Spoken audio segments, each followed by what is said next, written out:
pagi teman-teman semua.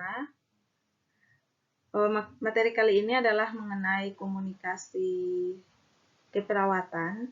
Kita akan membahas mengenai komunikasi terapeutik, dari komunikasi secara umum, komunikasi terapeutik, sampai komunikasi pada tahapan usia tertentu.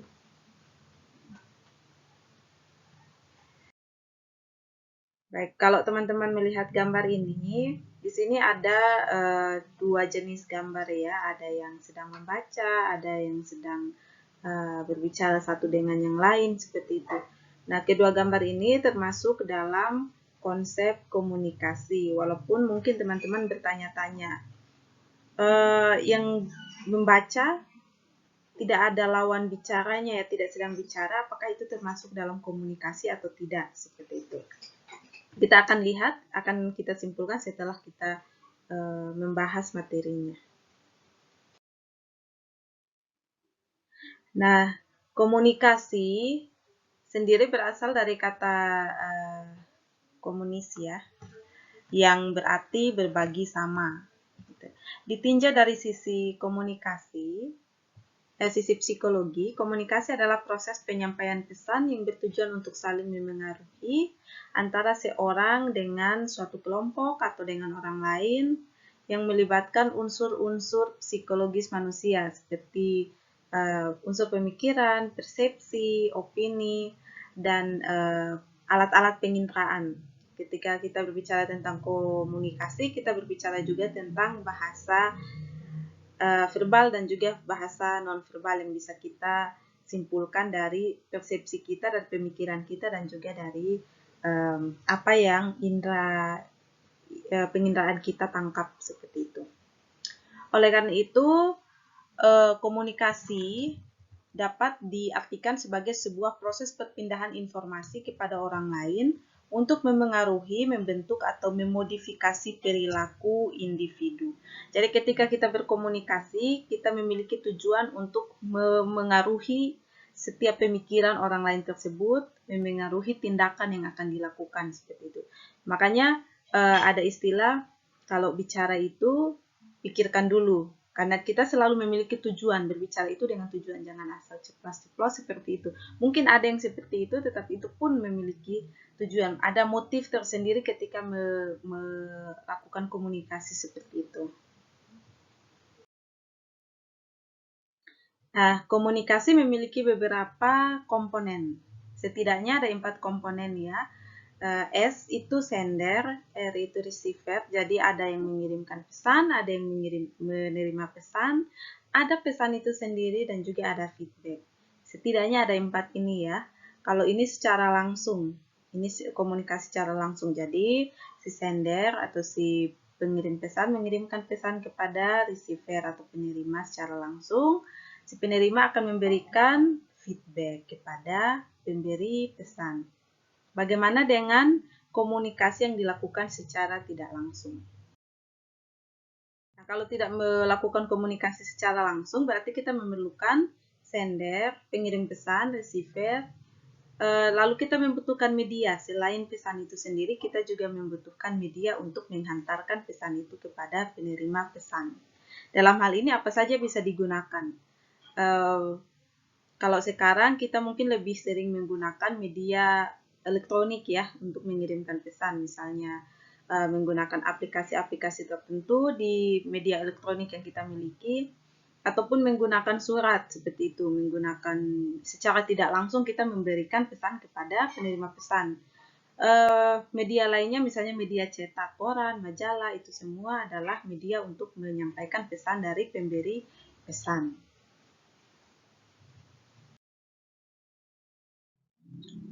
Baik, untuk bagian-bagian atau unsur-unsur dalam komunikasi, kita bahas satu-satu ya, dimulai dari komunikator. Komunikator adalah orang atau sekumpulan orang yang menyampaikan pesan atau stimulus kepada orang lain atau kelompok lain, dan diharapkan komunikan atau orang yang menerima pesan tersebut bersedia menerima dan melaksanakan pesan tersebut atau stimulus tersebut, sehingga proses komunikasi dapat berjalan dengan baik. Nah, dalam konteks keperawatan, yang menjadi komunikator adalah perawat. Karena kita adalah orang yang kemudian menjadi sumber informasi kepada pasien maupun keluarga pasien.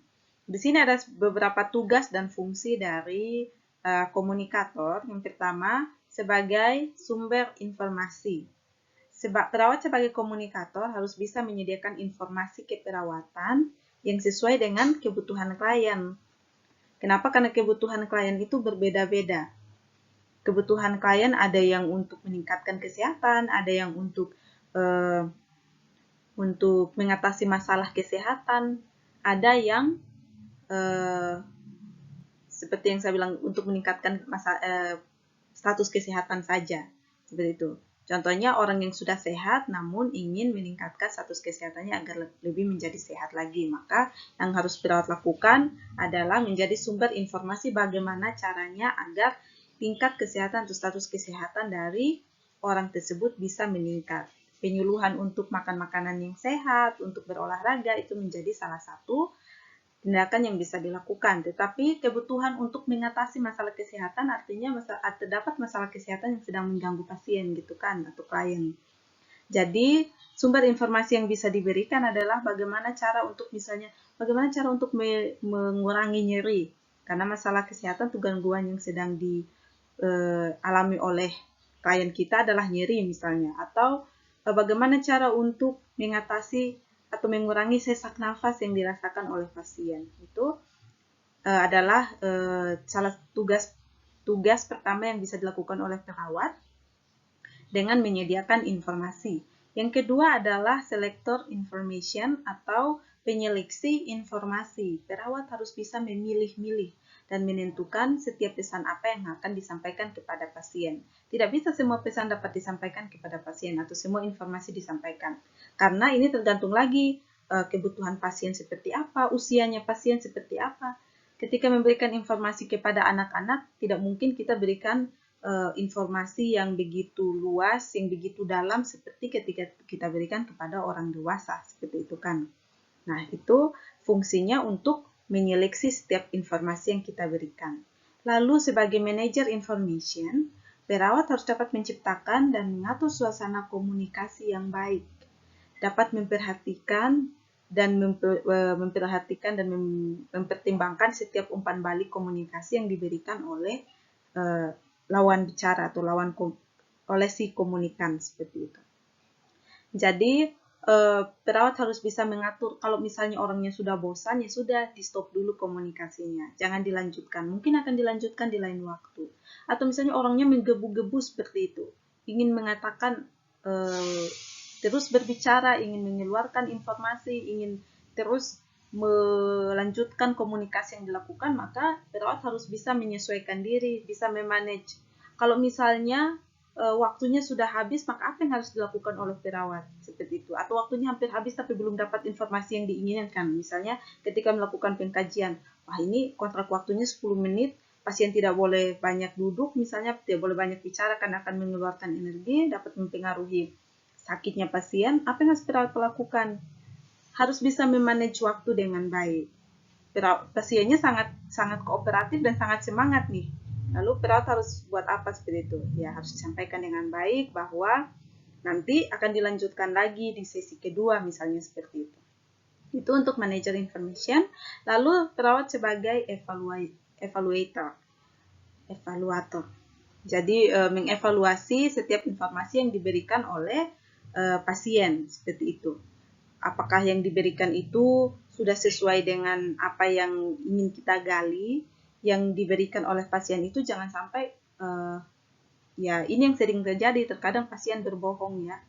Kita tidak bisa bilang berbohong, betul-betul berbohong atau seperti apa, tapi mungkin karena salah informasi, salah mendapatkan pertanyaan dari kita atau menangkap pertanyaan dari kita, lalu mereka kemudian salah menanggapi apa yang kita tanyakan, seperti itu.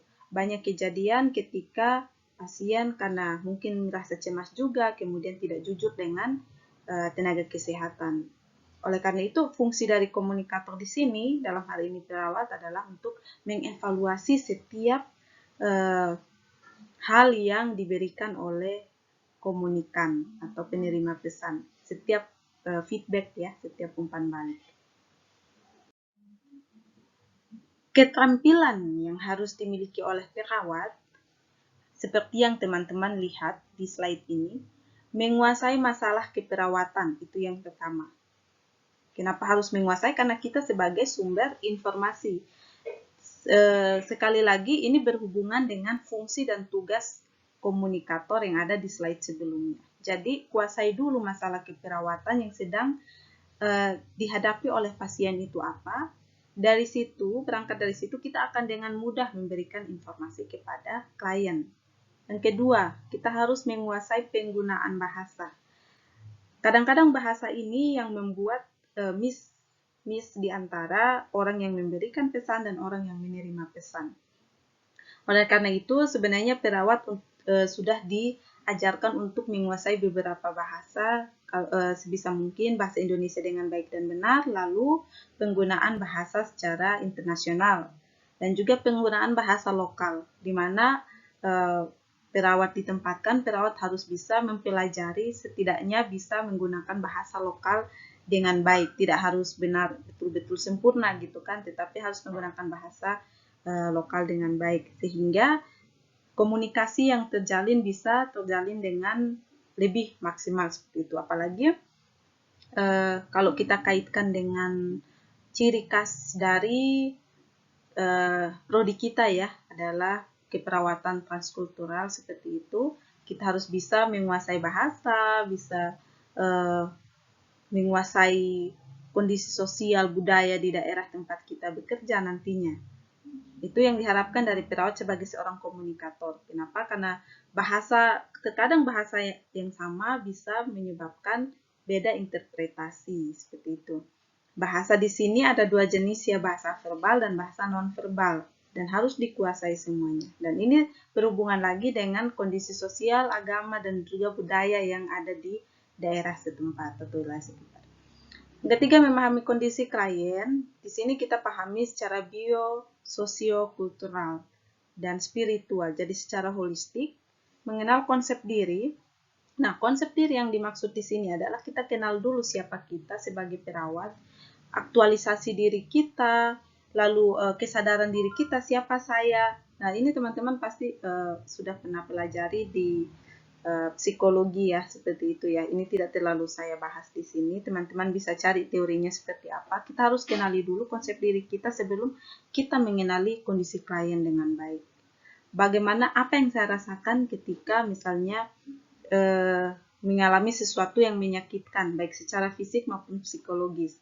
Itu juga yang akan terjadi kepada orang lain, walaupun rentangnya mungkin berbeda, seperti itu. Jadi setidaknya kita pahami dulu apa yang pernah kita alami, apa yang kita inginkan, kemudian kita terapkan kepada klien kita. Karena kurang lebih itu yang akan mereka alami juga. Lalu mengenal zona kedekatan atau wilayah kedekatan. Jadi wilayah kedekatan itu secara profesional harus kita kenal. Kita tidak bisa terlalu dekat dengan pasien dan keluarganya, sangat intim misalnya seperti itu. Kita harus tetap profesional, tetapi juga tidak terlalu jauh seperti itu. Dan untuk wilayah atau zona kedekatan ini saya juga minta teman-teman tolong baca ya. Ada di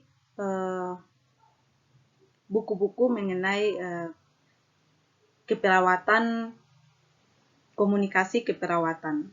Seperti itu ya. Tidak akan saya jelaskan dengan panjang lebar di sini. Yang kedua adalah komunikan atau receiver. Komunikan adalah orang atau sekelompok orang yang menerima pesan dari komunikator.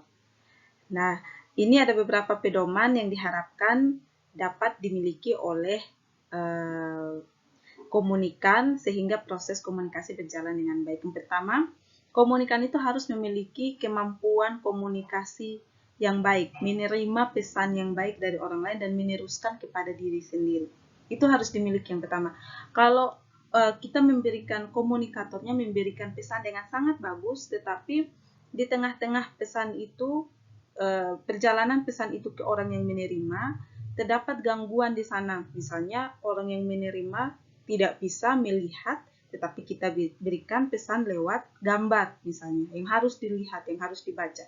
Sama saja komunikasinya tidak bisa jalan. Kenapa? Karena komunikan terbatas kemampuannya untuk menerima pesan yang disampaikan. Karena itu, kalau misalnya terjadi hal seperti itu, maka di sini adalah perannya komunikator untuk memodifikasi cara atau metode penyampaian pesannya, atau memodifikasi media yang digunakan untuk meneruskan pesan. Misalnya komunikan tidak memiliki kemampuan untuk mendengarkan, tetapi kita berusaha semaksimal mungkin untuk memberikan pesan lewat suara atau ceramahnya 1-2 jam, tetapi yang komunikannya kebetulan karena memiliki kekurangan dalam hal pendengaran tidak bisa menerima pesan tersebut, maka sama saja komunikasinya tidak akan berjalan dengan efektif.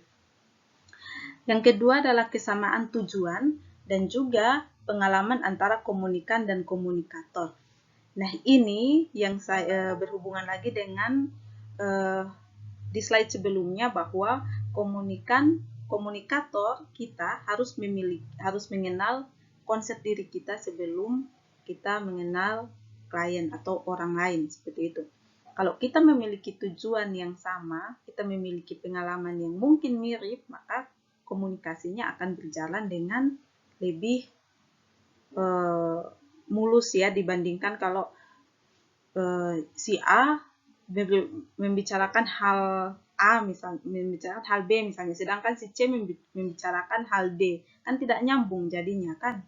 Lalu misalnya si A sudah pernah mengalami rasa kehilangan, lalu dia berbicara dengan si B yang sebenarnya belum pernah mengalami rasa kehilangan, misalnya seperti itu. Itu akan membuat komunikasi yang terjalin ya mungkin bagus, tetapi tidak akan semaksimal ketika si A bertemu dengan orang yang sebelumnya juga pernah merasakan kehilangan dan kemudian bangkit dari kehilangan tersebut, misalnya seperti itu. Lalu feedback.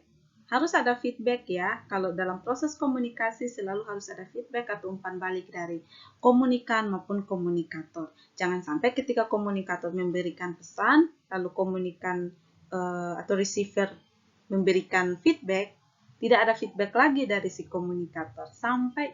Jadi feedback ini terjadi sampai tujuan dari komunikasi itu tercapai. Yang terakhir itu harus ada perubahan sikap yang bisa kita lihat dari si komunikan. Entah itu sikapnya konfrontatif, tidak setuju, negatif, positif. Itu yang harus kita lihat, yang harus kita evaluasi dari si komunikan. Kalau komunikannya tidak memiliki ekspresi, lalu mungkin tidak berbicara, hanya diam saja, susah sudah itu. Karena kita tidak bisa mengevaluasi feedback apa yang sebenarnya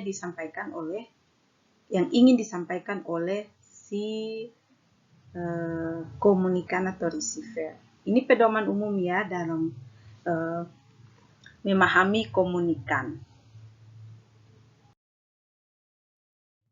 Yang ketiga, ini juga penting, adalah pesan. Kalau kita ingin memberikan informasi, kita ingin berkomunikasi, tapi kita tidak punya pesan, ya tidak akan sampai-sampai gitu kan pesannya. Kita tidak akan pernah melakukan komunikasi tersebut. Jadi pesan adalah keseluruhan isi stimulus atau isi pesan, isi informasi yang ingin komunikator sampaikan kepada komunikan. Pesan itu disampaikan secara langsung maupun secara tidak langsung. Jadi kalau pesannya disampaikan lewat buku, bisa ya, itu juga proses komunikasi. Jadi walaupun tidak ada dua orang yang kebetulan berhadapan muka, tatap muka secara langsung, namun pesannya disampaikan lewat buku misalnya. Yang satu membaca, penulis bukunya mungkin ada di negara yang lain, sedangkan pembaca bukunya berada di negara yang lain. Mungkin tidak saling mengenal, tetapi isi pesannya itu sampai. Itu termasuk komunikasi. Demikian juga ketika kita melakukan pembelajaran ini, saya berada di tempat yang lain, misalnya di kantor saya, di rumah saya, seperti itu, sedangkan teman-teman berada di rumah masing-masing. Dan saya ingin menyampaikan informasi berupa materi kuliah. teman-teman, saya harapkan bisa mendengarkan apa yang saya sampaikan sekarang, walaupun berada di tempat yang berbeda ya. Nah, yang penting ada pesan yang ingin saya sampaikan. Kalau saya ingin memberikan pesan atau informasi, tapi tidak ada informasi yang kemudian saya sampaikan, ya tidak mungkin terjadi komunikasi ya. Jadi pesan ini sangat inti, merupakan sesuatu yang inti atau hal sentral dalam komunikasi. Ada 3 sifat pesan. Di sini sudah sangat jelas tertulis, ada 3 sifat pesan. Yang pertama informatif, yang kedua persuasif, ketiga instruksional. Ini kita lihat saja, kita baca saja dari katanya ya, kata jenisnya ya. Kata informatif berarti berisi informasi. Informasi itu ya gunanya macam-macam, fungsinya macam-macam, untuk mengubah kesadaran, mengubah persepsi, seperti itu. Bukan mengubah ya, untuk memberikan wawasan yang lebih luas. Kalau persepsi persuatif berarti mempersuasi atau mengajak untuk mengubah pendapat, opini, persepsi, dan sikap, seperti itu. Kalau informatif ya seperti ini, ketika memberikan kuliah dalam bentuk ceramah, memberikan bahan ajar seperti itu, yaitu informatif, teman-teman, untuk menambah wawasan dasar dalam pemikirannya teman-teman ketika nanti bekerja sebagai perawat. Tetapi persuasif itu untuk mengajak teman-teman, misalnya ada yang ini ya, melakukan pidato seperti itu, pidato untuk stop penebangan hutan, atau misalnya stop jangan melakukan ini, jangan melakukan aborsi, misalnya seperti itu. Jangan mari jaga kesehatan, jangan membuang sampah sembarangan, misalnya seperti itu. Karena sampah itu akan menyebabkan penyakit. Jadi yang ditonjolkan adalah penyakitnya. Nah, kalau ditonjolkan penyakitnya, berarti orang akan takut dan tidak akan membuang sampah. Nah, instruksional ini mau tidak mau harus dilakukan. Misalnya, stop buang sampah sembarangan. Oh, jangan, itu persuasif. Tetapi kalau instruksional ini misalnya di dalam satu kelas, dituliskan ada poster misalnya seperti itu, kemudian tertulis, di sini dilarang membuang sampah. Itu kan instruksional, mau tidak mau harus mengikuti seperti itu. Kalau membuang sampah bayar 1.000, misalnya seperti itu. Itu adalah informasi yang bersifat instruksional. Itu memaksa, mau tidak mau harus mau. Itu kewajiban yang harus diikuti.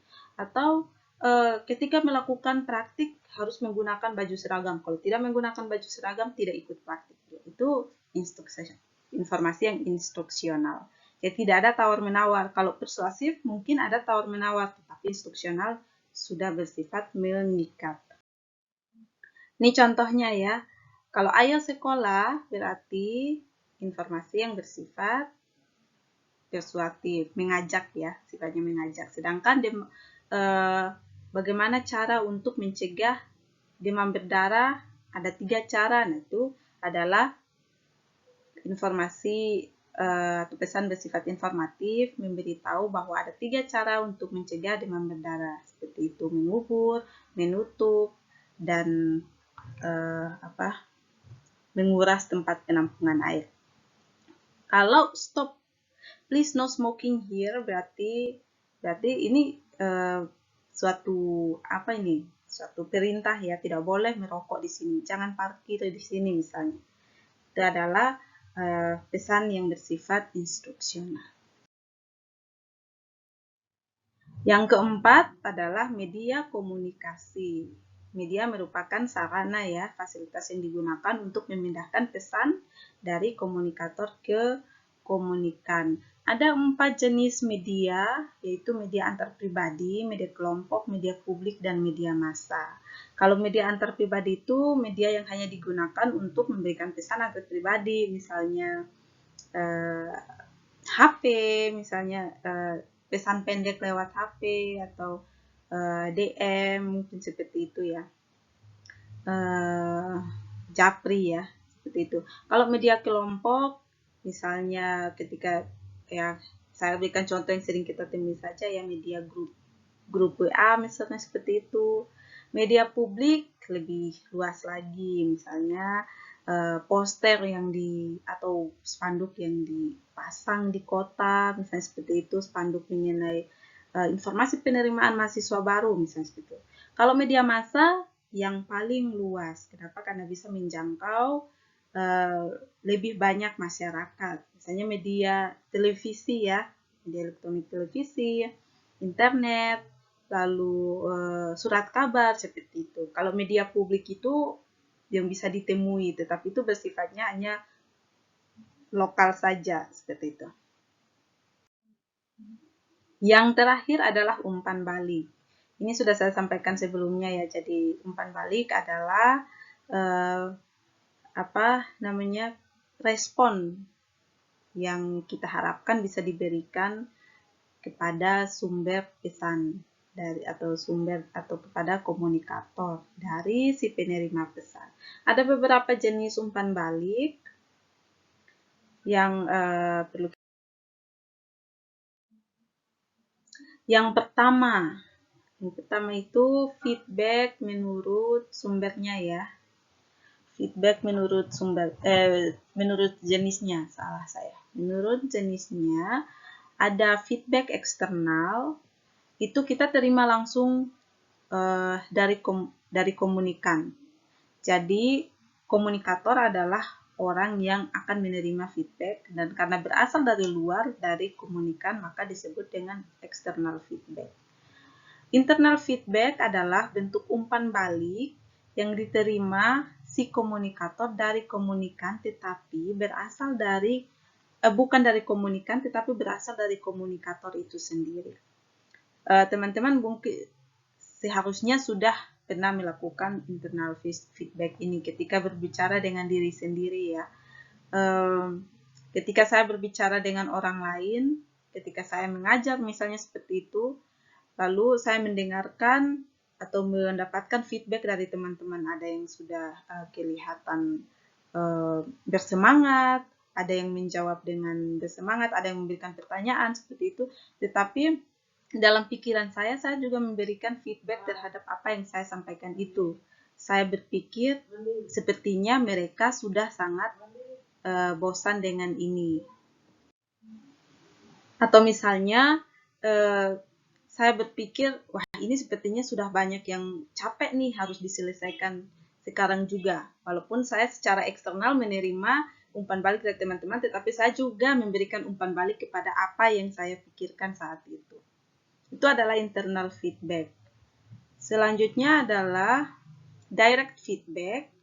Itu adalah bentuk umpan balik yang terjadi secara langsung dari komunikan dengan cara menggerakkan salah satu anggota badannya sebagai bentuk respon dan pesan yang diterima oleh komunikator. Contohnya dengan menggelengkan kepala, jadi tidak harus dalam bentuk kata-kata ya, tetapi langsung bisa kelihatan perubahan wajah, perubahan gerak tubuh, itu adalah direct feedback. Jadi langsung didapatkan komunikator pada saat itu. Sedangkan indirect feedback berupa umpan balik yang tidak langsung diberikan oleh komunikan tetapi membutuhkan waktu. Contohnya adalah ketika teman-teman saya memberikan penugasan kepada teman-teman, saya butuh waktu untuk menerima kembali feedback dari teman-teman, respon dari teman-teman apakah dilakukan dengan baik atau tidak, itu yang kemudian akan saya nilai seperti itu. Dalam konteks keperawatan contohnya adalah pemeriksaan darah.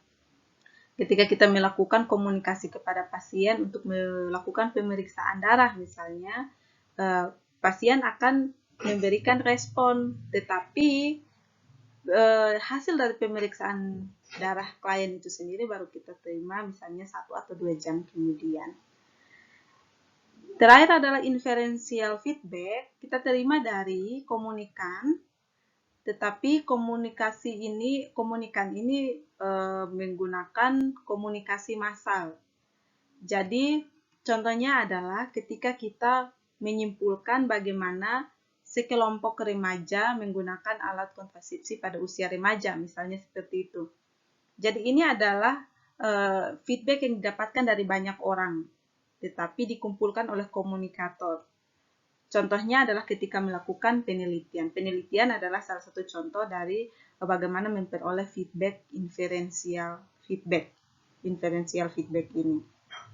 Jadi kita menggunakan metode komunikasi massa. Jadi kita bagikan kuesioner atau kita bagikan checklist yang harus diisi atau yang harus dijawab, pertanyaan-pertanyaan harus dijawab oleh massa, masyarakat luas misalnya dengan kelompok-kelompok tertentu, lalu kita koleksi atau kita kumpulkan jawaban-jawabannya. Feedback menurut cara penyampaiannya ada dua, yaitu verbal feedback menggunakan kata-kata, lalu non-verbal feedback dalam bentuk gerakan tubuh, bahasa tubuh, gerakan mata, dan sebagainya. Kita lanjutkan ke lingkungan komunikasi.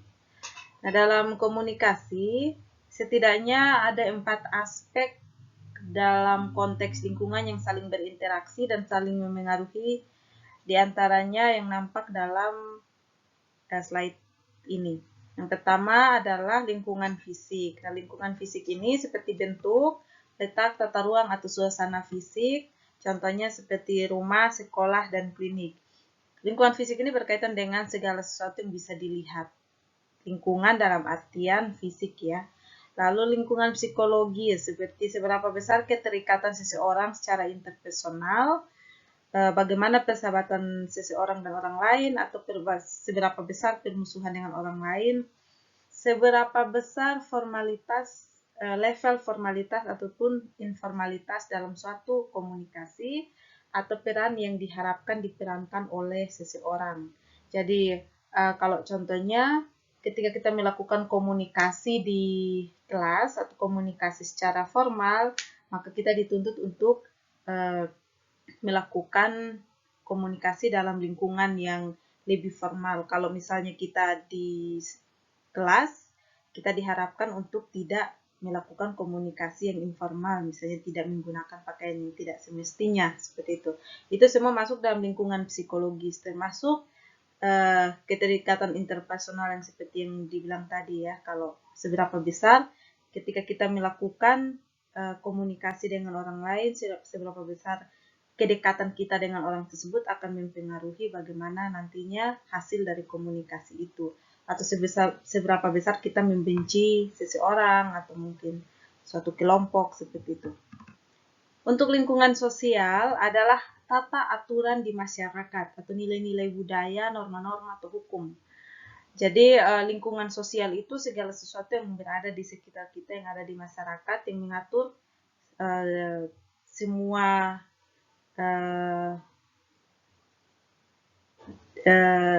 peraturan yang dibuat, yang mengatur tentang apa yang harus kita lakukan dan apa yang tidak harus kita lakukan, seperti itu. Yang terakhir adalah waktu. Waktu ini termasuk dalam lingkungan komunikasi, seperti hitungan jam, hari, atau sejarah. Kenapa? Karena ketika kita berbicara tentang komunikasi, kita akan berbicara tentang kronologis. Jadi, konteksnya, kaitannya dengan keperawatan adalah ketika kita melakukan pengkajian, maka kita pasti akan menggali mengenai status kesehatan dari pasien atau dari klien, dari keluarga yang kita asuh. Itu akan membutuhkan kronologis. Oleh karena itu lingkungan komunikasi itu juga meluas sampai kepada waktu. Selanjutnya adalah mengenai tipe-tipe komunikasi. Terdapat beberapa tipe ya. Yang pertama adalah tipe komunikasi seperti yang nampak dalam gambar ini. Ini adalah tipe komunikasi intrapersonal. Yang merupakan komunikasi ketika pesan yang dikirim seseorang itu dikirimkan untuk dirinya sendiri. Saya yakin kita semua sudah pernah melakukan hal ini, melakukan komunikasi intrapersonal.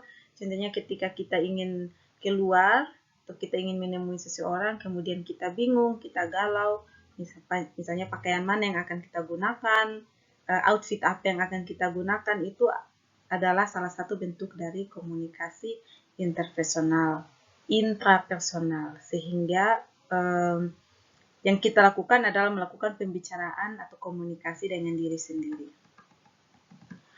Selanjutnya adalah komunikasi interpersonal. Komunikasi interpersonal adalah adanya komunikasi dua arah ya, antara satu orang dengan orang lain atau antara satu orang dengan kelompok lain dan dilakukan secara langsung atau face to face pada waktu dan tempat yang sama. Komunikasi interpersonal ini selalu dibangun atas tingkat intrapersonal karena setiap orang kan mempunyai dasar dulu dalam melakukan komunikasi. Jadi saya bicara dulu dengan diri saya sendiri, saya ingin mengatakan sesuatu kepada orang lain. Nah, atas dasar itu maka saya akan berkomunikasi dengan orang lain. Demikian juga ketika orang lain tersebut akan berespon kepada saya, tentunya dia akan berkomunikasi dengan dirinya sendiri dulu. Jawaban apa yang akan diberikan, sikap apa yang akan disampaikan, respon seperti apa yang akan disampaikan, itu yang akan kemudian dia sampaikan sebagai feedback ketika berkomunikasi dengan orang lain. Lalu selanjutnya adalah komunikasi kelompok. Nah, ini terjadi ketika 3 atau lebih orang bertemu dalam suatu pertemuan tatap muka. 3 atau lebih orang ya, melalui media komunikasi atau melalui media komunikasi lain. Jadi boleh tatap muka, boleh melalui media komunikasi yang lain. Nah, saat berinteraksi misalnya dengan keluarga klien atau saat berinteraksi dengan tim keperawatan, kelompok terapi, ataupun dengan teman sejawat ketika nanti di rumah sakit, itu adalah termasuk dalam komunikasi kelompok. Nah, karena kelompok adalah intervensi untuk memperbaiki status kesehatan klien, maka penting bagi perawat kita semua untuk merujuk klien ke kelompok bila diperlukan. Misalnya, kelompok-kelompok untuk konseling penyakit kronis, misalnya seperti itu. Kalau ada pasien-pasien kita yang kebetulan mengalami penyakit yang sama, misalnya penyakit kanker atau penyakit paliatif yang lain yang sama, kemudian kita rujuk untuk mereka memiliki kelompok tertentu yang saling menguatkan di sana.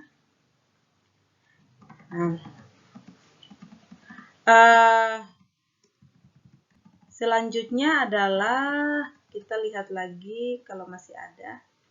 Oke. Yang terakhir itu adalah komunikasi sosial yang biasa kita lakukan lewat media sosial, menggunakan media sosial. Jadi komunikasi sosial ini tidak mengikat, siapa saja bisa memberikan pendapat, siapa saja bisa terlibat dalam komunikasi yang ada. Ini terjadi misalnya sekarang lagi menjadi sesuatu yang menjadi tren sekarang itu, misalnya memberikan pendapat melalui media massa, seperti melalui Twitter, melalui media massa yang lain. Nah, ketika memberikan pendapat seperti itu, artinya kita sudah berkomunikasi dengan orang lain, dan orang lain yang tidak mengenal kita pun karena mungkin memiliki ketertarikan yang sama atau memiliki concern yang sama, kemudian akan menanggapi apa yang kita sampaikan dalam media massa tersebut. Jadi ada 5 tipe kelompok ya, 5 tipe kelompok atau tipe komunikasi. Selanjutnya adalah tentang gangguan-gangguan dari komunikasi. Ada 3 jenis gangguan komunikasi. Yang pertama adalah gangguan fisik. Gangguan fisik ini contoh yang paling mudah bisa kita dapatkan. Contohnya adalah untuk orang-orang tertentu yang tidak bisa berkomunikasi dengan baik karena memiliki kekurangan dalam pendengaran, misalnya seperti itu, atau memiliki kekurangan dalam penglihatan. Nah, secara fisik, si komunikan memiliki keterbatasan dalam berkomunikasi. Demikian juga dengan komunikator. Ketika komunikator secara fisik memiliki kekurangan untuk melakukan komunikasi, maka terjadi gangguan komunikasi. Lalu yang kedua adalah gangguan psikologis. Ini terjadi ketika komunikator maupun komunikan memiliki gangguan secara mental atau secara psikologis. Jadi memiliki gangguan mental, jadi tidak bisa, pesan yang disampaikan itu tidak bisa tersampaikan karena yang dipikirkan, yang dia persepsikan itu berbeda dengan yang ingin disampaikan oleh komunikator. Atau ketika seseorang yang memberikan pesan itu yang memiliki gangguan psikologis, maka akan kelihatan bahwa tidak nyambung apa yang dia katakan, atau tidak masuk akal apa yang dia katakan, seperti itu. Lalu yang terakhir adalah jenis gangguan semantik. Jadi orang yang memberikan informasi dan orang yang menerima informasi memiliki pengertian yang berbeda atau penangkapan yang berbeda, persepsi yang berbeda terhadap informasi yang diberikan. Ini biasanya terjadi kalau ada perbedaan bahasa atau perbedaan istilah, dan sering pula terjadi di dunia keperawatan, misalnya ketika kita memberikan penyuluhan, lalu bahasa yang kita gunakan adalah bahasa yang sangat tinggi, kita salah menempatkan posisi ketika memberikan penyuluhan. Misalnya untuk anak-anak sekolah dasar, kita samakan bahasanya dengan anak-anak kuliahan seperti itu, maka pastinya akan menimbulkan persepsi yang berbeda. Apa yang mereka tangkap akan berbeda dengan apa yang sebenarnya ingin kita sampaikan.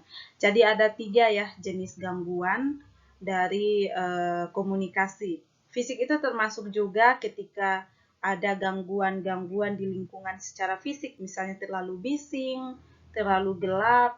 Kalau kita ingin berkomunikasi menggunakan tulisan, tentunya kita membutuhkan penerangan yang cukup jelas ya. Jangan sampai yang kita tunjukkan itu tidak mudah untuk dilihat dan kita memaksa harus dilihat oleh si komunikan.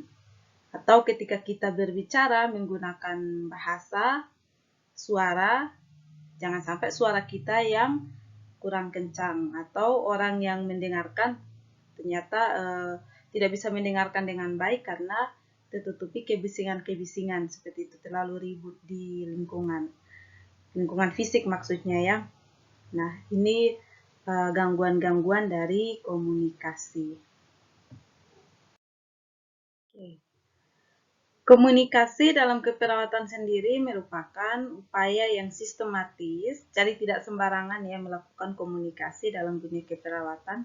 Ini adalah upaya yang sistematis, artinya direncanakan secara sadar oleh perawat untuk mempengaruhi secara positif perilaku klien dan berkaitan erat dengan kesehatan. Jadi yang dilakukan ini tidak di luar dari tujuan untuk meningkatkan kesehatan klien maupun untuk menyembuhkan klien, meringankan penderitaan klien, seperti itu. Berkaitan erat dengan kesehatan dan tindakan atau asuhan keperawatan menggunakan prinsip-prinsip komunikasi. Jadi prinsip komunikasinya tetap sama, tetapi difokuskan pada perawatan dari si pasien. Nah, komunikasi keperawatan ini sendiri bersifat terapeutik. Apa sih keperawatan terapeutik? Komunikasi terapeutik itu? Komunikasi terapeutik, mohon dipahami ya, itu adalah komunikasi interpersonal, artinya ada 2 pihak ini yang saling berkomunikasi. Jadi kalau komunikasi terapeutik bukan komunikasi intrapersonal ya, tidak bicara sendiri, selalu ada pihak yang menjadi lawan bicara. Komunikasi interpersonal antar perawat dan klien yang dilakukan secara sadar ketika memperoleh pengalaman bersama, ketika perawat dan klien saling mempengaruhi dan memperoleh pengalaman bersama yang bertujuan untuk membantu mengatasi masalah klien. Jadi tujuan utama komunikasi terapeutik itu adalah membantu mengatasi masalah klien serta memperbaiki pengalaman emosional klien yang pada akhirnya mencapai status kesehatan klien, pemenuhan status kesehatan klien, kebutuhan dasar klien itu menjadi terpenuhi.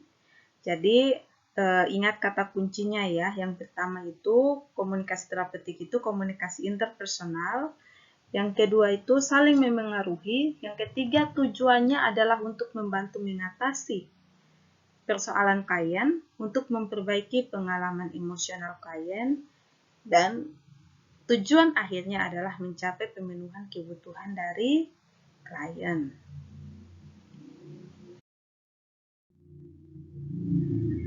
Nah, di sini kita bisa melihat bahwa hubungan terapeutik itu memiliki perbedaan dengan hubungan sosial. Artinya secara sosial bukan di konteks keperawatan itu akan memiliki ciri yang berbeda dibandingkan dengan hubungan secara terapeutik. Hubungan secara terapeutik ini selalu terjadi untuk tujuan yang spesifik. Jadi si perawat maupun eh, orang yang dirawat, orang menjadi lawan bicara atau lawan komunikasi, dalam hal ini komunikasi terapeutik, sudah memiliki tujuan yang spesifik. Komunikasi ini dilakukan untuk apa? Tujuannya yang paling umum itu adalah untuk mengatasi masalah klien. Tapi tujuannya yang spesifik selalu ada setiap kali komunikasi dilakukan. Misalnya, ketika pasien baru pertama kali masuk ke rumah sakit, lalu perawat diminta atau perawat melakukan pengkajian. Nah, tujuannya sudah spesifik melakukan pengkajian, bukan untuk memberikan penyuluhan seperti itu kan, tetapi untuk melakukan pengkajian, mencari tahu apa yang menjadi masalah kesehatan dari si klien, apa yang membuat si klien datang ke rumah sakit. Jadi ini juga sudah dijelaskan kepada klien tujuan dari komunikasi yang dilakukan pada saat itu. Nanti kalau misalnya 1 jam kemudian perawat ingin memberikan obat misalnya, tentunya akan ada komunikasi lagi, tetapi tujuannya menjadi lain lagi, tujuan yang lebih spesifik. Tujuan komunikasi kali ini bukan untuk wawancara seperti tadi, bukan untuk menggali masalahnya bapak atau ibu, tetapi untuk memberikan obat ini, apakah ibu bersedia, seperti itu. Jadi tujuannya sudah spesifik dan diketahui oleh klien maupun oleh perawat. Kalau secara sosial tidak ada tujuan yang jelas. Tidak ada tujuan yang jelas, jadi terjadi secara spontan, siapa saja bisa memulai komunikasinya. Jadi apa saja bisa dibicarakan. Kalau komunikasi terapeutik pasti ada tujuan yang spesifik.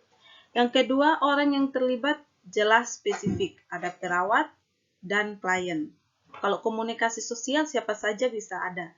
Misalnya ketika kita berkomunikasi, bicara basa-basi dengan orang lain, "Hai, apa kabar?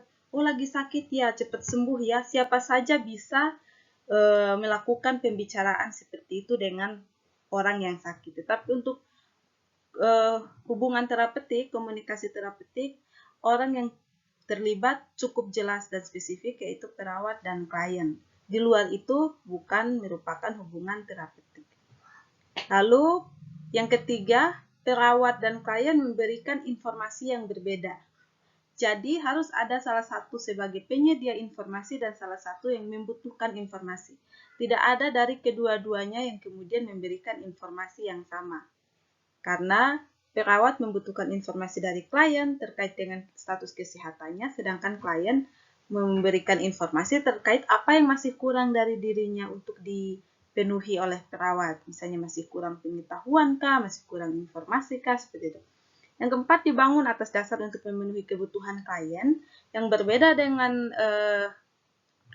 hubungan sosial. Kalau di hubungan sosial itu atas dasar kebutuhan dari semua orang. Kalau ini kebutuhan utamanya adalah kebutuhan dari si klien. Jadi bisa dipahami ya, ada 4 perbedaan besar antara hubungan terapeutik dan hubungan sosial. Selanjutnya mengenai teknik komunikasi terapeutik. Karena tiap klien tidak sama, tiap klien adalah unik, maka diperlukan penerapan teknik komunikasi yang berbeda. Beberapa teknik komunikasi terapeutik akan saya sampaikan sebagai berikut. Yang pertama, mendengarkan dengan penuh perhatian. Ini adalah upaya untuk mengerti seluruh pesan verbal secara bahasa verbal maupun non-verbal yang sedang dikomunikasikan. Kalau kita mendengarkan tidak asal-asalan mendengarkan, pasti akan terlihat perbedaannya dengan kalau misalnya kita hanya mendengarkan tetapi tidak menaruh perhatian penuh kepada orang yang mengajak kita berbicara. Keterampilan mendengarkan penuh perhatian ini dapat kita lakukan dengan cara misalnya memandang klien ketika sedang berbicara, mempertahankan kontak mata, dan memiliki sikap ingin mendengarkan apa yang dikatakan. Jangan sampai ketika ada yang berbicara, mata kita kemana-mana tuh, lihat sini, lihat sana, itu akan terlihat kalau kita tidak ingin mendengarkan apa yang sedang dibicarakan. Sikap tubuh juga menunjukkan perhatian, bisa menunjukkan perhatian dengan cara misalnya tidak menyilangkan kaki, tidak menyilangkan tangan. Kalau menyilangkan itu selalu identik dengan sikap menolak, sikap tertutup, tidak ingin untuk memberikan berespon atau tidak ingin memberikan solusi atas apa yang sedang dihadapi oleh klien atau oleh orang lain yang kita sedang ajak bicara. Lalu menghindari gerakan yang tidak perlu. Kalau misalnya tidak perlu mengangguk, ya tidak perlu mengangguk. Kalau tidak perlu menggeleng, jangan menggeleng. Nanti malah jadi dipikir lagi main-main kita. Lalu anggukan kepala jika yang sedang dibicarakan itu hal yang penting atau memerlukan umpan balik. Mencondongkan tubuh ke arah lawan bicara. Nah, seperti itu. Yang kedua, menunjukkan penerimaan. Penerimaan ini tidak berarti menyetujui segala sesuatu yang disampaikan oleh klien. Menerima berarti bersedia untuk mendengarkan orang lain tanpa menunjukkan keraguan sedikit pun, atau tanpa menunjukkan bahwa saya tidak setuju kamu. Jadi kita terima dulu apa yang orang lain itu sedang katakan kepada kita, walaupun kita memiliki dasar, kita tahu bahwa yang dikatakan itu adalah sesuatu yang mungkin salah atau tidak benar ya. Menurut ilmu yang kita pelajari, kita terima dulu, kita dengarkan dulu apa yang dia sampaikan, baru kita berespon, kita berikan intervensi. Perawat sebaiknya menghindarkan ekspresi wajah dan gerakan tubuh yang menunjukkan kalau dia tidak setuju terhadap apa yang disampaikan, seperti tiba-tiba mengerutkan kening atau menggelengkan kepala, seakan-akan tidak percaya, wah itu tidak mungkin terjadi kalau kamu bercerita seperti itu. Masa dalam 1 hari saja kamu bisa kurus kering seperti ini, sakit apa itu? Kok bisa ya? Ya siapa tahu bisa kan, kita menempatkan emosi tidak percaya seperti itu. Lalu contoh dari menunjukkan penerimaan itu, contohnya adalah mendengarkan tanpa memutuskan pembicaraan. Jadi biarkan saja dia bicara, memberikan umpan balik verbal yang menunjukkan pengertian. Misalnya, oh iya ya, seperti itu. Secara verbal kita menunjukkan kalau kita paham dengan apa yang sedang disampaikan. Kita pastikan bahwa isyarat nonverbal kita sesuai dengan apa yang kita bilang. Jangan sampai kita bilang, oh gitu ya, tetapi kita menggeleng kepala seperti kita, kata-kata kita mengatakan iya, sedangkan ekspresi kita mengatakan tidak. Kalau tidak sinkron begini kan bahaya. Lalu menghindarkan diri dari perdebatan. Jangan sampai kita berdebat dengan orang yang kita ajak bicara atau berkomunikasi. Nah, selanjutnya adalah menanyakan pertanyaan yang berkaitan. Tujuan kita ketika menanyakan pertanyaan yang berkaitan ini adalah untuk mendapatkan informasi yang spesifik mengenai klien. Jadi kalau misalnya kita menanyakan, apa yang Ibu rasakan? Perut saya sakit. Oh, kita tanyakan saja pertanyaan yang berkaitan dengan perut sakit itu. Perut yang bagian mana, bukan perut itu. Walaupun kelihatan kecil, tapi ada bagian-bagiannya. Coba ditunjuk menggunakan jari. Ternyata di kuadran 3 misalnya. Itu sakitnya seperti apa? Ditusuk-tusuk kah? Seperti terbakar dan sebagainya. Jadi kita tanyakan pertanyaan yang berkaitan dengan pertanyaan pertama kita sespesifik mungkin. Jadi, tetapi kita jangan tanyakan pertanyaan yang tidak berkaitan. Kalau misalnya kita sedang bertanya mengenai kondisi penyakit, jangan kita tanyakan mengenai misalnya kondisi keuangan. Jadi, harus runtut. Kalau tanyakan tentang kondisi keluarga, itu ditanyakan di satu bagian. Nanti mengenai penyakitnya ditanyakan di bagian yang lain seperti itu. Jadi, saling berkaitan dengan pertanyaan yang ada. Nanti pasiennya bingung mau jawab seperti apa. Karena lompat-lompat pertanyaannya kan. Selanjutnya adalah mengucapkan mengulang ucapan klien dengan menggunakan kata-kata sendiri. Ini maksudnya agar kita dapat mengklarifikasi dan mengonfirmasi jika yang disampaikan oleh klien itu sudah dipahami dan sudah dimengerti oleh perawat, maupun apa yang disampaikan oleh perawat sudah dipahami oleh si klien atau pasien itu. Nah, dengan harapan bahwa setelah kita saling memahami, maka komunikasi akan terus berlanjut. Namun, disarankan bahwa kita perlu hati-hati menggunakan metode ini karena pengertian yang rancu dalam pengucapan ulang mempunyai arti yang berbeda.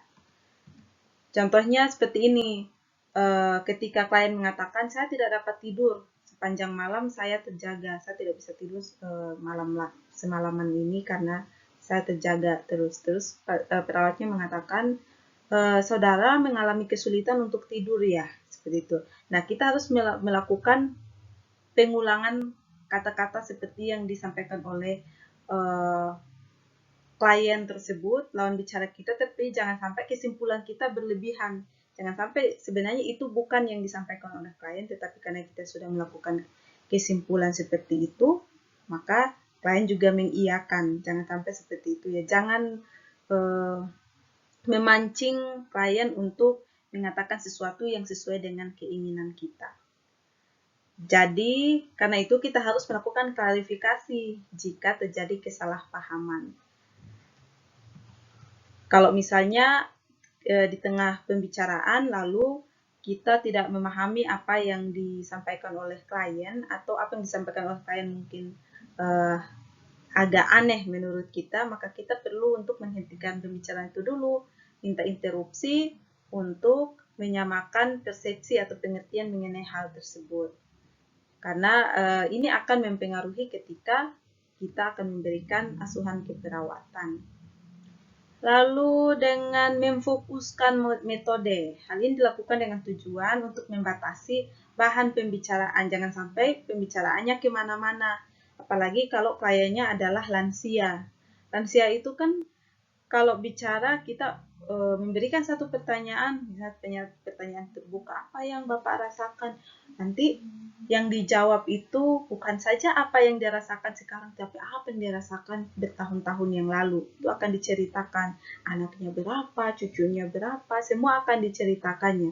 Oleh karena itu kita perlu untuk fokuskan, ya itu nanti dibicarakan setelah ini, tetapi pertama-tama saya ingin menanyakan tentang apa yang dirasakan sekarang saja, seperti itu. Jadi kita harus membatasi pembicaraan tersebut, bahan pembicaraan tersebut atau topik. Selanjutnya adalah menyampaikan hasil observasi. Ini adalah bentuk dari perhatian kita kepada klien. Kita perlu memberikan umpan balik kepada klien dengan menyatakan hasil pengamatan kita. Misalnya kita melihat bahwa ketika melakukan pembicaraan di 5 menit pertama pasiennya masih antusias. Sudah masuk ke menit ke-10 pasiennya sudah tidak tenang, sudah melihat ke sini, melihat ke sana, sudah badannya sudah bergerak semua. Kita bisa sampaikan, nah, saya melihat bahwa ibu lagi cemas ya, misalnya seperti itu.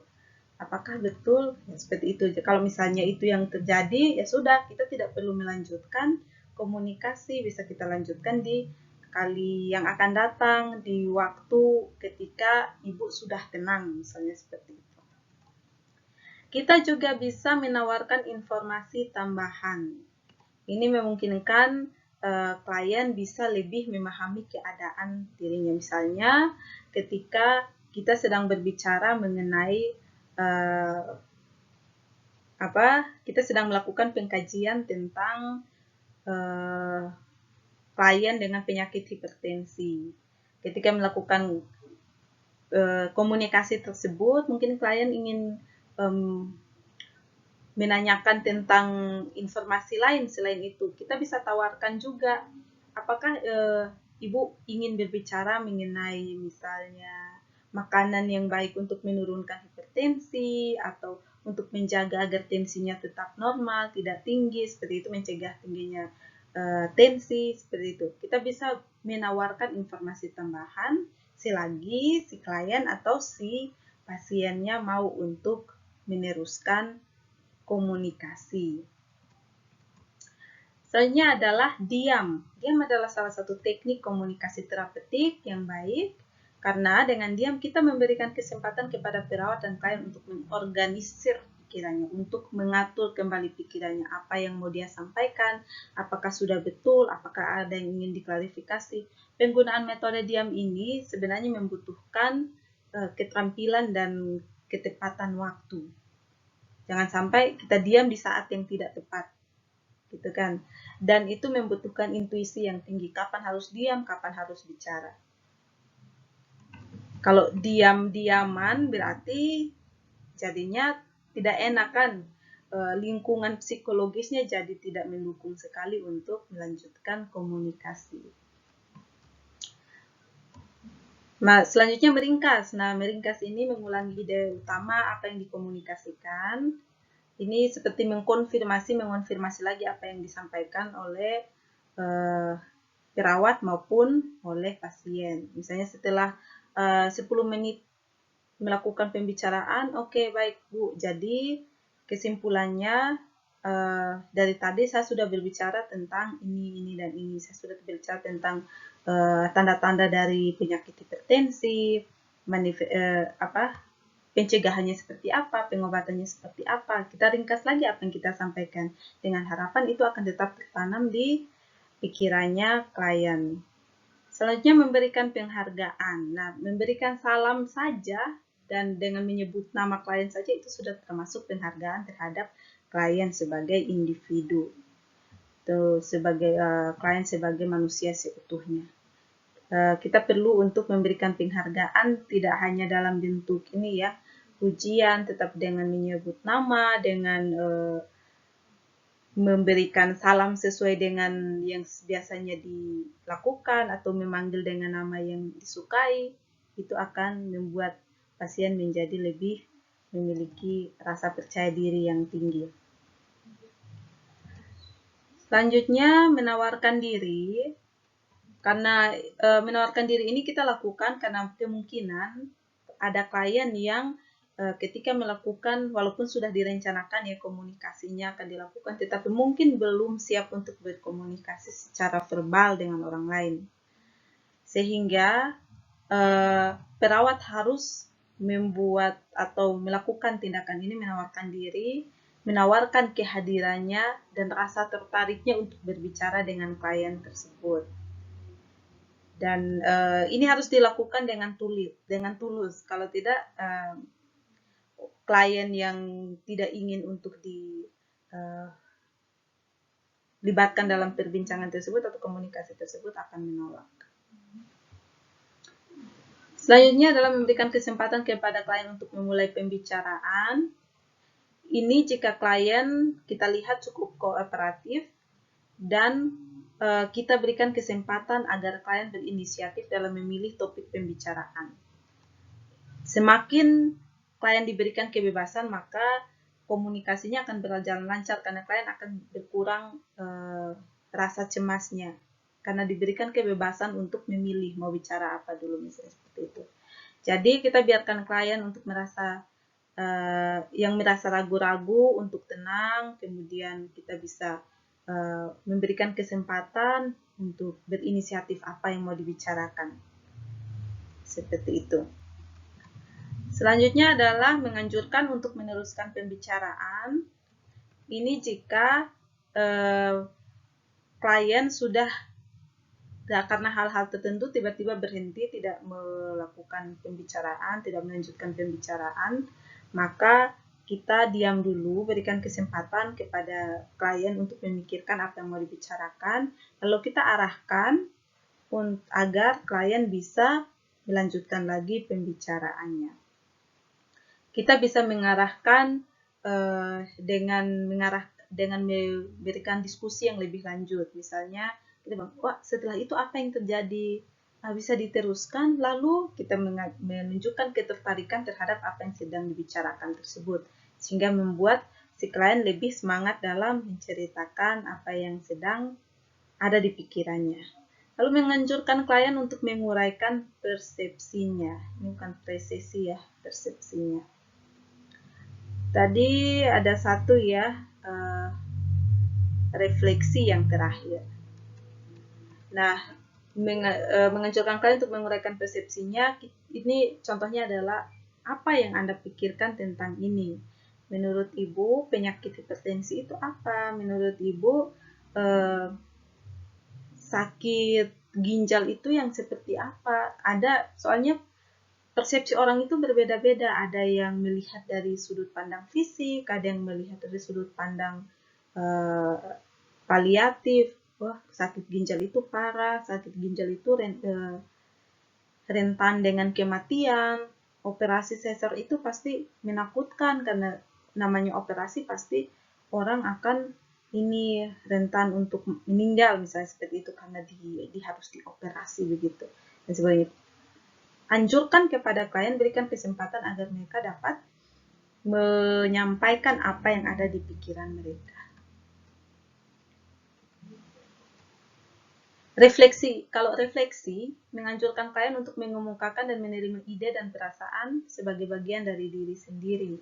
Jadi refleksi ini dari apa yang dipikirkan oleh pasien. Jadi sebenarnya masih berkaitan dengan menganjurkan klien untuk menguraikan persepsinya.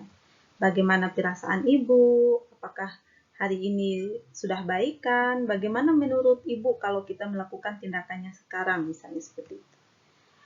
Dengan memberikan kesempatan kepada pasien untuk merefleksikan apa yang sedang dihadapi sekarang, perawat dapat menghargai setiap keputusan dan pendapat dari si klien tersebut. Bahwa klien mempunyai hak dan mampu untuk melakukan dan memutuskan, memberikan keputusan-keputusan atas dirinya sendiri. Karena klien tersebut adalah manusia yang seutuhnya dan memiliki kapasitas maupun kemampuan sebagai manusia yang utuh. Seperti itu kurang lebih beberapa teknik komunikasi terapeutik yang bisa kita lakukan, bisa kita terapkan ketika memberikan berhadapan langsung dengan klien. Ini adalah tahapan dalam komunikasi terapeutik. Saya harap teman-teman tidak lupa ya, dimulai dari tahap pre-interaksi, tahap orientasi, tahap kerja, dan tahap terminasi. Demi tahap ini, oke baik, kita akan lihat di slide selanjutnya. Nah, tahap pre-interaksi ini adalah tahap pertama sebelum kontak pertama dilakukan dengan klien. Pada tahap ini, perawat harus mulai mengeksplorasi perasaan. Apa sih perasaan perawat sekarang? Apakah perawat sudah cukup siap untuk melakukan komunikasi dengan klien atau tidak? Apakah perawat cemas atau tidak? Apakah perawat takut atau tidak? Menganalisis kekuatan profesional maupun keterbatasan dari perawat. Saya ingin melakukan kontak dengan klien A, tetapi klien A itu memiliki budaya yang berbeda dengan saya. Klien A itu ternyata menggunakan bahasa yang berbeda dengan saya, yang kebetulan bahasanya saya tidak tahu. Lalu apa yang harus saya lakukan supaya komunikasinya tetap berjalan? Apakah saya butuh translator? Apakah saya butuh penerjemah? Apakah saya butuh orang lain, misalnya keluarga, untuk menjembatani komunikasi kami, dan sebagainya. Itu di hal kedua yang bisa dilakukan. Lalu yang ketiga, mengumpulkan data tentang klien. Kita perlu tahu latar belakang dari klien, kondisi sosial, ekonominya, pendidikan, pekerjaan, dan juga kondisi medis dari si klien. Kita tahu dulu tentang itu supaya apa yang kita bicarakan itu tidak keluar dari apa yang klien sudah ketahui atau apa yang sedang klien hadapi sekarang. Kalau kliennya sakitnya adalah sakit, misalnya penyakit yang diderita adalah demam, jangan sampai kita berbicara tentang diare. Kita lebih banyak fokus menggali tentang pengkajian di daerah abdomen dibandingkan pengkajian mengenai TTV, mengenai suhu seperti itu. Jadi kita kumpulkan dulu background data dari klien Dari mana kita dapatkannya? Dari catatan medis ya, catatan medis dari perawat sebelumnya atau dari dokter kita kumpulkan. Yang terakhir adalah merencanakan untuk memulai pertemuan pertama dengan klien. Kapan akan dilakukan? Kapan akan bertemu? Hari apa? Jam berapa? Lalu apa yang dilakukan agar pertemuan itu bisa terjadi? Misalnya kita akan melakukan kontrak terlebih dahulu dengan klien, setelah ini dan sebagainya. Tahap orientasi adalah tahap yang kedua. Di tahap ini kita sudah bertemu dengan klien, kita berikan salam, kita perkenalkan diri, menanyakan nama klien, sepakati pertemuan bahwa kita akan melakukan pertemuan, misalnya sepakati pertemuan mengenai berhubungan langsung dengan menghadapi kontrak ya. Jadi kita sampaikan bahwa pertemuan ini adalah mengenai misalnya pemberian obat ya.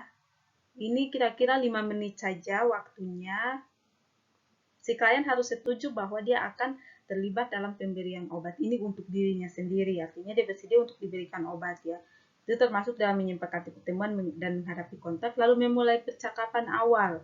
Percakapan awal itu termasuk prosedur apa yang akan dilakukan, tujuannya untuk apa, lalu menyepakati masalah klien dan mengakhiri perkenalan. Selanjutnya adalah tahap orientasi. Tahap orientasi belum selesai. Tahap orientasi belum selesai karena ini adalah ringkasan dari tahap orientasi sebelumnya. Di slide sebelumnya memvalidasi keadaan klien dan mengingat kontrak. Lalu tahap selanjutnya adalah tahap kerja. Tahap kerja merupakan inti dari hubungan antara perawat klien, hubungan terapeutik. Nah, ini berhubungan langsung dengan pelaksanaan rencana tindakan keperawatan yang dilaksanakan sesuai dengan tujuan yang akan dicapai. Di tahap kerja ini, kita mengimplementasikan apa rencana yang telah kita susun dalam asuhan keperawatan. Jadi, teman-teman mungkin di pertemuan ke-13 atau ke-12 seperti itu akan belajar mengenai asuhan keperawatan. Nah, di situ teman-teman akan dihadapkan pada tahap-tahap proses keperawatan mulai dari pengkajian, penetapan masalah keperawatan, pembuatan intervensi kesehatan, keperawatan, implementasi, dan evaluasi. Nah, tahap kerja ini masuknya di implementasi keperawatan. Tujuannya melakukan terapi keperawatan, intervensi secara mandiri, melakukan penyuluhan, pendidikan kesehatan, melakukan kolaborasi dan melakukan observasi dan monitoring. Ini kalau disingkat istilahnya adalah ONIC. ONIC itu observasi, N itu adalah nursing therapeutic, E itu education dan kolaborasi. C itu adalah collaboration. Terakhir adalah tahap terminasi. Nah, tahap terminasi ini ada dua jenis, tahap sementara dan terminasi akhir. Terminasi sementara itu kalau pasien masih akan dirawat di rumah sakit tersebut. Jadi terminasi untuk sementara karena besok pasti datang lagi, atau terminasi untuk satu tindakan saja, misalnya tindakan pemeriksaan TTV saja, TTV saja, nanti 1 jam kemudian ada pemberian obat, 1 atau 3 jam kemudian ada latihan nafas dalam, misalnya seperti itu. Itu terminasi sementara. Kalau terminasi akhir ini setelah pasien mau pulang, ketika pasien akan pulang. Karena setelah itu pasien tidak akan datang lagi kan, tidak akan bertemu lagi di ruangan tersebut. Yang harus dilakukan adalah melakukan evaluasi hasil secara objektif maupun subjektif, melakukan rencana tindak lanjut, dan melakukan kontrak yang akan datang. Untuk evaluasi hasil itu, kita lihat apa yang klien katakan mengenai tindakan yang sudah kita lakukan dan apa yang kita lihat dari klien. Kita lanjutkan dengan komunikasi terapeutik pada klien dengan kasus-kasus tertentu dan pada rentang usia tertentu. Yang pertama adalah komunikasi terapeutik pada klien dengan gangguan mental. Untuk gangguan mental ini, kita sesuaikan dengan gangguan mental seperti apa yang sedang dihadapi oleh klien. Misalnya untuk klien yang mengalami halusinasi, karena itu perhatian klien itu akan terdistraksi oleh adanya misalnya suara-suara atau misalnya penglihatan-penglihatan tertentu yang tidak dilihat oleh orang normal pada umumnya, maka kita harus perbanyak aktivitas komunikasi. Kita harus lebih banyak berbicara dengan klien, baik meminta klien untuk berkomunikasi dengan kita maupun dengan orang lain. Misalnya dengan keluarga, kita harus minta bantuan keluarga untuk tetap memotivasi klien untuk melakukan aktivitas komunikasi secara langsung seperti itu. Ketika melakukan aktivitas komunikasi, maka hal-hal yang menjadi isi halusinasi akan bisa dihiraukan oleh si klien. Yang kedua, misalnya pada klien dengan harga diri rendah. Biasanya pada klien dengan harga diri rendah ini, mereka memiliki rasa kurang percaya diri, mereka selalu berfokus pada hal yang negatif dari mereka, dari setiap kelemahan mereka. Karena itu, kita harus berikan reinforcement yang positif. Kita harus banyak memberikan pujian, kita harus banyak memberikan penghargaan atas apa yang telah mereka lakukan. Pada klien dengan harga diri rendah ini, kita harus banyak libatkan dalam aktivitas, seperti juga ketika klien yang menarik diri. Biasanya menarik diri ini datangnya akarnya dari harga diri rendah dulu. Jadi sudah tidak pede, tidak percaya diri, lalu kemudian harga dirinya menjadi rendah, akhirnya menarik diri, tidak mau beraktivitas bersama-sama dengan orang lain atau berkegiatan bersama-sama dengan orang lain, jadi malu gitu kan. Karena itu, kita harus sering melibatkan klien dalam aktivitas atau kegiatan yang dilakukan secara bersama-sama untuk meningkatkan rasa percaya dirinya klien ini atau pasien ini.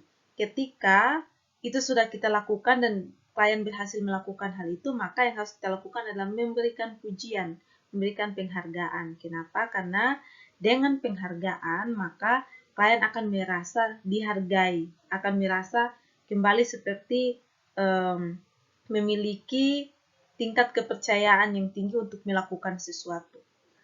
Untuk klien dengan perilaku kekerasan, kita harus mengurangi dulu kemarahannya sebelum kita bisa berkomunikasi dengan klien. Kalau ada yang marah, jangan sampai kita dengan penuh rasa percaya diri kemudian pergi untuk melakukan suatu komunikasi dengan orang yang marah tersebut. Nanti bisa-bisa kita jadi korban. Karena itu kita harus reduksi dulu kemarahannya, kita harus kurangi dulu kemarahannya dengan terapi farmakologi. Kita beri obat penenang, kalau sudah tenang baru kita ajak bicara, jangan langsung diajak bicara.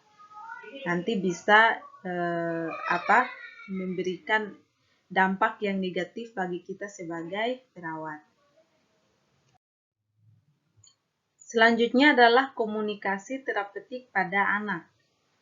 Ketika melakukan komunikasi dengan anak, kita harus memahami tahapan-tahapan perkembangan yang sedang dijalani oleh anak.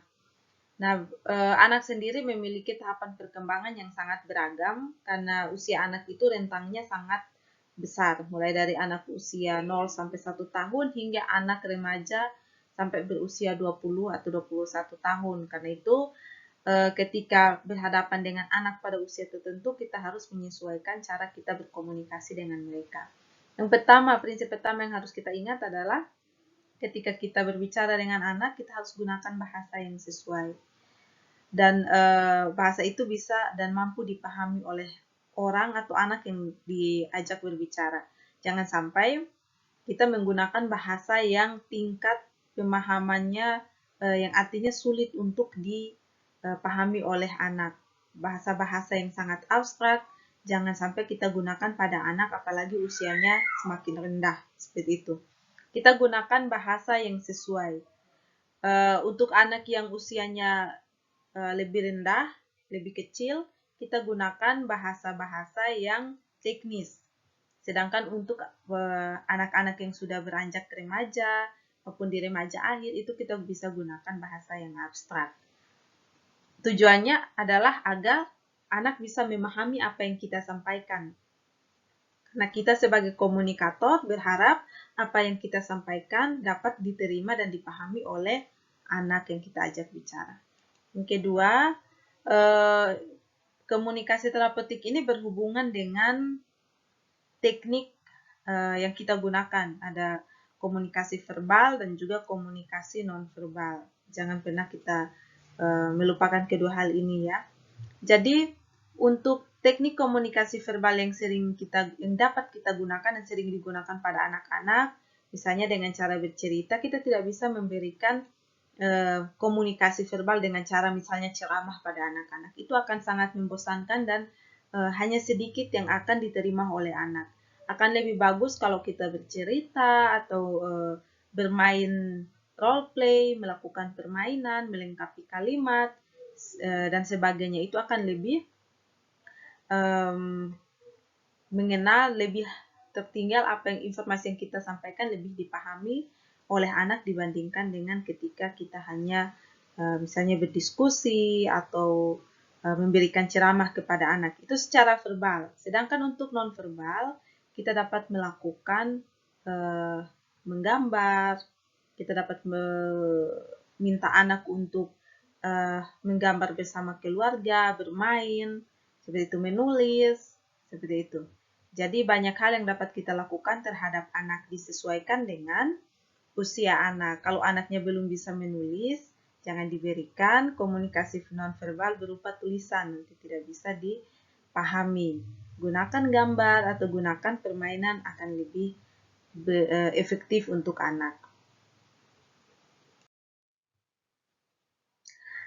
Pada klien yang pada klien remaja, kalau tadi pada anak, kita berbicara khusus pada anak usia 0 sampai 1 tahun sampai anak usia remaja pada umumnya, maka ini khusus pada remaja ya. Remaja itu mulai dari di atas usia sekolah, artinya setelah masuk SMP, kemudian sampai remaja akhir di umur 18 tahun sampai 20 tahun. Yang bisa kita lakukan pada remaja, karena remaja pada usia remaja itu biasanya selalu mencari perhatian, kemudian sedang mencari jati dirinya, maka kebanyakan terjadi masalah-masalah psikologis, masalah-masalah yang melibatkan psikisnya anak. Nah, karena itu kita harus menjadi pendengar yang baik ketika berkomunikasi dengan remaja. Banyak sekali permasalahan yang akan dihadapi, misalnya anak remaja itu akan berhadapan dengan pemberontakan, mencari jati diri, mencari perhatian, kenakalan, dan juga mencoba-coba hal baru. Ketika melakukan hal itu, maka tidak jarang terjadi hal yang dilakukan itu tidak sesuai dengan nilai-nilai dan juga norma-norma mungkin yang diterapkan di keluarga maupun di masyarakat. Karena itu sering terjadi masalah. Nah, masalah itu bisa menyebabkan gangguan kesehatan. Dalam hal ini tidak hanya kesehatan fisik tetapi kesehatan mental. Karena itu kita harus bisa menjadi pendengar yang baik. Kenapa? Karena remaja itu hanya ingin didengarkan. Biasanya remaja itu hanya ingin didengarkan. Mengapa anak remaja itu selalu mencari teman untuk bicara itu adalah orang yang sebaya, temannya yang sebaya. Jarang anak remaja akan mencari teman orang yang lebih tua, karena biasanya akan dinasihati dan sebagainya. Sedangkan remaja itu inginnya didengarkan, seperti itu. Jadi, jadilah pendengar yang baik, dengarkan apa yang dikeluhkan, dengarkan apa yang menjadi masalahnya remaja, kemudian ajak si remaja ini untuk berdiskusi terkait perasaannya, pikirannya, dan sikapnya. Apa yang dia pikirkan tentang dirinya sekarang atau masalahnya sekarang. Jadi ketika kita tidak langsung menghakimi remaja bahwa ini salah, ini yang betul, atau itu salah dan ini yang benar, maka remaja akan merasa dia tidak dianggap memiliki hak atas dirinya.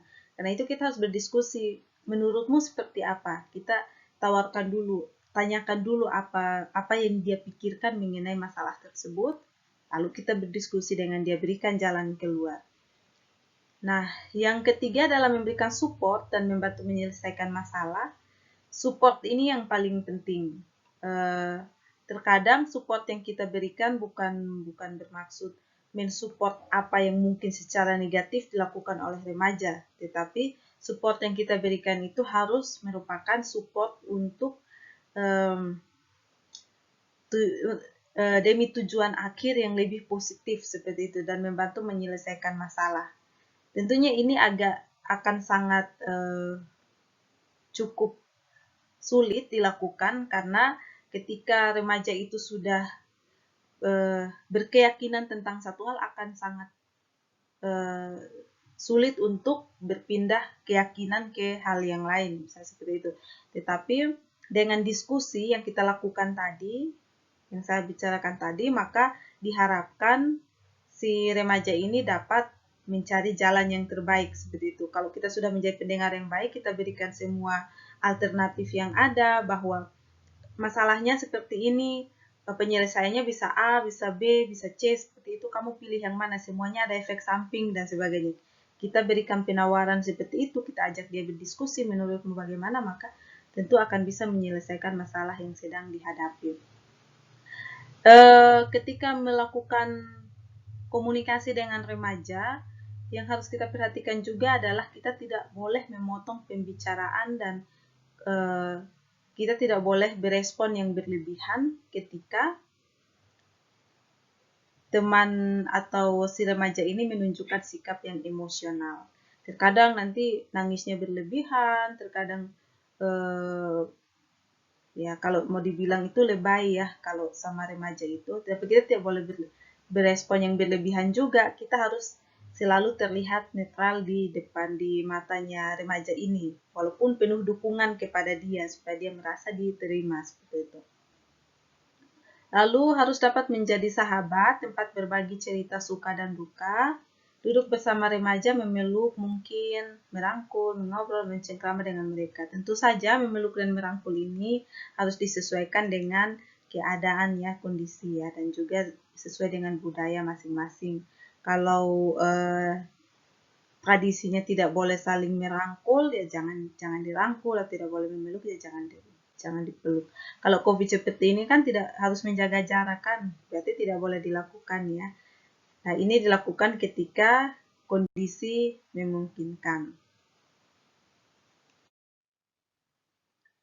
Untuk lansia juga salah satu populasi khusus yang ketika kita lakukan komunikasi butuh pendekatan yang berbeda. Kenapa?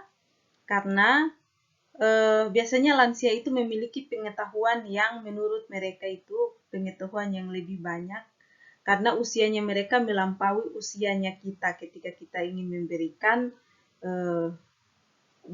sebuah informasi seperti itu. Pengetahuan yang mereka sudah dapatkan sejak mereka masih muda dianggap sebagai pengetahuan yang mutlak dan itu yang paling benar dan tidak mudah digantikan, apalagi oleh anak kemarin. Kita sebagai anak muda ataupun kita yang masih muda, mungkin anak kalau mau dibilang kita anak mereka atau kita cucu mereka, itu akan sangat sulit untuk memberikan informasi baru kepada lansia. Karena itu kita butuh pendekatan khusus. Caranya adalah dengan menambah pengetahuan. Kita perlu untuk memahami tentang sikap-sikap khas pada lansia. Lansia itu sikapnya seperti apa? Apa yang menjadi kekhasan dari lansia? Kalau teman-teman masih ingat di slide sebelumnya, beberapa slide sebelumnya sudah saya sampaikan ya, kalau lansia itu terkadang kalau kita berkomunikasi, kita bermaksud untuk menanyakan satu hal, tetapi yang dijawab adalah hal-hal lain yang bahkan tidak kita tanyakan, semua akan diceritakan. Terkadang itu kemudian membuat waktu yang kita sudah kontrak kemudian menjadi tidak efektif. Akhirnya bahkan kita tidak mendapatkan informasi yang kita butuhkan karena terlalu kemana-mana itu sifatnya lansia. Ini salah satu saja contohnya. Lalu memerlukan suasana yang saling menghormati, saling menghargai, saling percaya, dan saling terbuka. Ini kita butuhkan ketika melakukan komunikasi terapeutik pada klien lansia.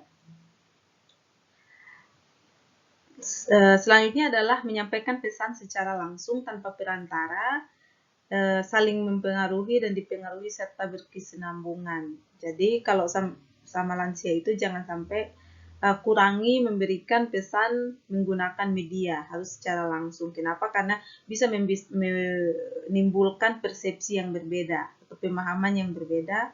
Miscommunication bisa terjadi kalau tidak diberikan secara langsung. Kenapa? Karena kita di generasi yang berbeda.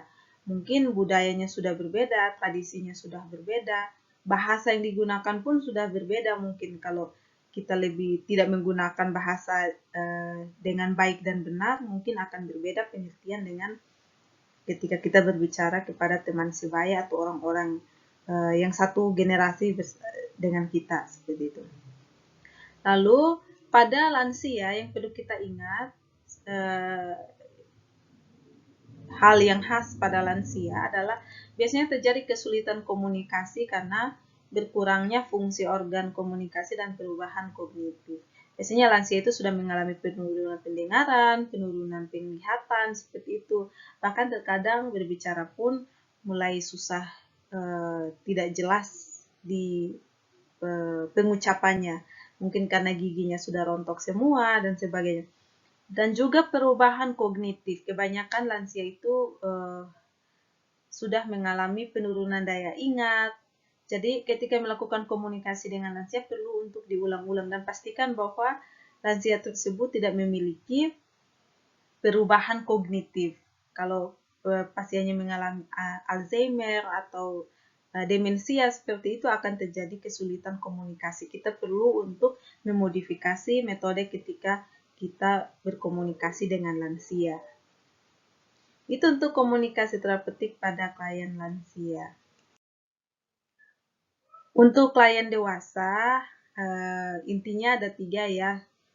Kita harus bisa mempertahankan suasana saling menghormati, saling percaya, dan saling terbuka. Ini yang paling mudah kita lakukan ketika berkomunikasi pada usia dewasa.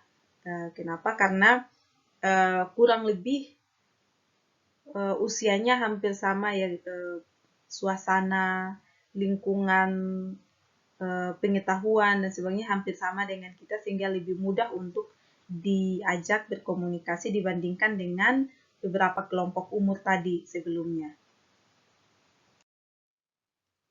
Untuk klien dengan penyakit kronik, yang harus kita tekankan adalah kita harus memiliki pengetahuan tentang penyakit serta proses berduka dan kehilangan. Kenapa? Karena penyakit kronik ini kebanyakan selalu berhubungan, selalu dikaitkan dengan proses berduka dan kehilangan. Penyakit kronik misalnya diabetes mellitus tipe 1 yang tidak kunjung sembuh, harus tergantung insulin seumur hidup, seperti itu kan sesuatu yang sangat sensitif ya kalau misalnya kita ajak untuk berkomunikasi, untuk memberikan penyuluhan dan sebagainya, menggali tentang penyakitnya, itu adalah sesuatu yang sangat sensitif karena kemudian kualitas hidupnya tidak seperti orang normal lainnya, walaupun tidak sedang dirawat di rumah sakit ya, tetapi kebiasaannya sehari-hari, activity daily life-nya kemudian menjadi berubah dari kondisi ketika sebelum sakit. Karena itu kita harus memiliki pengetahuan yang cukup tentang proses penyakit serta bagaimana kehilangan rutinitas sehari-hari yang sebelumnya mungkin sudah bagus, kemudian harus berubah gara-gara penyakit kronik tersebut. Nah, dalam berkomunikasi, kita harus gunakan komunikasi yang terbuka dan jujur, tunjukkan rasa empati. Kita dengarkan dengan baik, dengan pikiran terbuka, serta kita amati respon verbal dan non-verbal. Ini teknik komunikasi yang sebenarnya sudah umum ya, sudah dibahas di slide-slide sebelumnya. Ini yang terakhir, komunikasi terapeutik lintas budaya. Nah, ini didasarkan pada teori yang disampaikan oleh Leninger pada tahun 1984 bahwa transcultural nursing adalah ilmu dan kiat yang humanis, artinya yang manusiawi, yang difokuskan pada perilaku individu atau kelompok. serta proses untuk mempertahankan atau meningkatkan perilaku sehat atau perilaku sakit secara fisik dan psikokultural sesuai latar belakang budaya. Yang bisa kita lakukan ketika kita menghadapi orang dengan latar belakang budaya yang berbeda dengan kita adalah kita meningkatkan kesadaran diri, siapa saya, bagaimana budaya saya, karena dengan begitu kita bisa mengidentifikasi apakah orang lain itu sama seperti saya atau tidak. Ini sudah saya sampaikan di slide sebelumnya tentang konsep diri ya. Lalu tidak menghakimi, jangan cepat-cepat menghakimi bahwa orang itu tidak benar caranya untuk perilakunya tentang kesehatan ataupun tentang sakit. Jangan cepat menghakimi. Mungkin menurut kita tidak bagus, tetapi itu adalah tradisi mereka turun-temurun. Kita harus bisa berdiskusi dengan mereka. Untuk memodifikasi budaya pun kita harus tetap berdiskusi. Tidak bisa kita memberikan intervensi dari luar begitu saja. Jadi jangan pernah menghakimi orang lain hanya karena memiliki latar belakang budaya yang berbeda. Menghakimi misalnya teman-teman sudah tahu ya tentang ilmu kesehatan bahwa misalnya kompres panas itu bisa melebarkan pembuluh darah, karena itu tidak bagus digunakan kalau misalnya sedang terjadi perdarahan, karena akan memperparah perdarahan, karena pembuluh darahnya akan berdilatasi atau membesar sehingga melebar sehingga perdarahan semakin parah. Tetapi mungkin budaya tertentu memperbolehkan dilakukan kompres panas pada misalnya ibu yang baru selesai melahirkan, misalnya seperti itu. Bukan mereka salah, tetapi karena tradisinya seperti itu turun-temurun kan, jadi kita tidak boleh cepat menghakimi. Lalu yang perlu kita lakukan yang utama adalah memberikan edukasi pada klien. Entah itu dengan latar belakang budaya yang sama atau yang berbeda, edukasi itu yang paling penting. Kita sambil mempertimbangkan budayanya mereka seperti apa, kita tetap edukasi sesuai dengan teori yang kita pelajari. Misalnya sesuai dengan ilmu yang kami pelajari di bangku kuliah seperti itu, kompres panas itu akan membuat pembuluh darah menjadi melebar sehingga tidak baik untuk ibu yang baru melahirkan, misalnya seperti itu, karena akan membuat ibu tambah parah perdarahannya. Kita berikan edukasi seperti itu, kita bukan menyinggung, kita tidak mengatakan bahwa yang mereka lakukan itu salah, tetapi kita mengatakan secara teoritis apa yang akan terjadi menurut teori keperawatan, teori kesehatan seperti itu. Nanti kemudian mereka akan mempertimbangkan hal tersebut. Ini adalah salah satu contoh saja ya. Mereka akan mempertimbangkan yang kita katakan itu, kemudian bisa saja mereka modifikasi atau mungkin mereka menjadi sadar, atau mereka tetap melanjutkan hal tersebut sampai ketika ada yang kejadian seperti yang kita sampaikan, kemudian mereka menjadi sadar, misalnya seperti itu. Nah, itu adalah 3 pendekatan komunikasi yang bisa kita lakukan pada klien dengan lintas budaya atau dengan latar belakang yang berbeda. Nah, sekian dulu untuk pertemuan kali ini. Kita akan berdiskusi di kelas. Terima kasih.